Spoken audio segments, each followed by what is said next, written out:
Hey guys, today I'm going to talk about iCloud storage trap. What is it? How to avoid it? And what are the options really? Yes, I'm talking about iCloud specifically for a reason, and I will explain starting now. Hey guys, I'm Teck from TeckDriven and welcome to my channel. Make sure you subscribe if you haven't already for more content just like this. So why am I targeting Apple specifically? Well, there's actually good reason for that. I get to talk about iCloud. We've been working on this for some time now, and we're really excited about it. If you look on the surface, Apple plans are very similar to all major players out there when it comes to cloud storage. And that's the problem. Apple's not other guys. Apple has a nice closed ecosystem, and they should not be the same because they're not. It's like comparing apple to oranges. It's just simply not possible. That's why their data plan simply doesn't make sense for most people. There's only a handful of people that will actually take advantage of that plan and it actually makes sense, and you end up being stuck in a trap paying hundreds of dollars a year for years to come. And there's not an easy way to get out.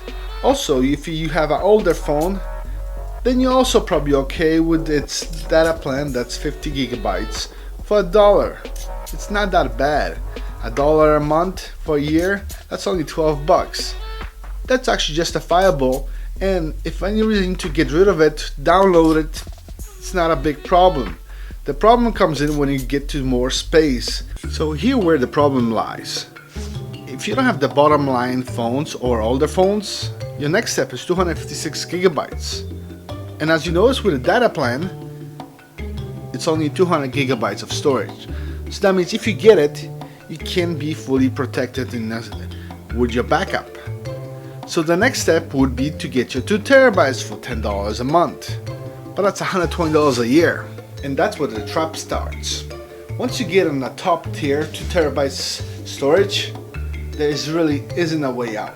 If you're recording 4K video, that number becomes dramatically larger, from 135 to 400 megabytes per minute.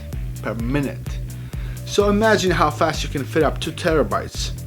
And remember, we're not talking about doing it over a week or a month or a year.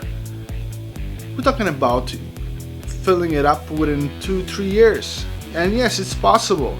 The problem with iCloud storage is to get that data off, it's extremely hard. One thing you should be always doing is backing up your phone or your device to your computer using iTunes, and then copying that onto an external hard drive and keeping it safe. So believe it or not, but if you actually are active with your phone, you will use up the data. iCloud stores each photo for 30 days, which is plenty enough time for all the devices to be connected.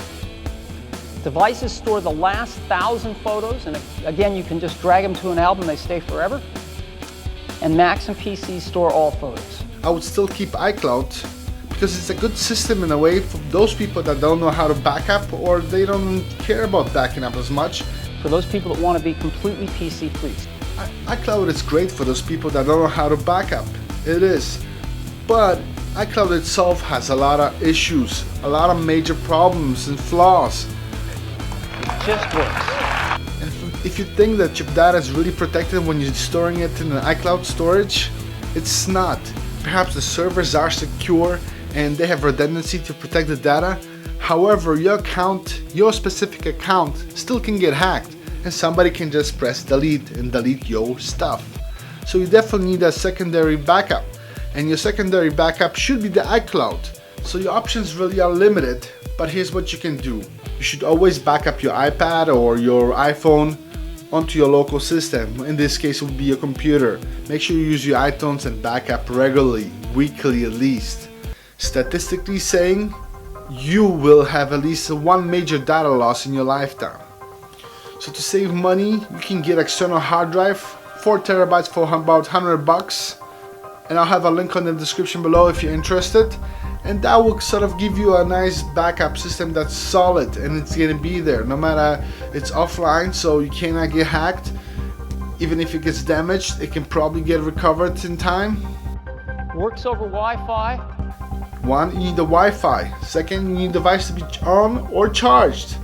So remember, sometimes you just don't get the backup as you think you did.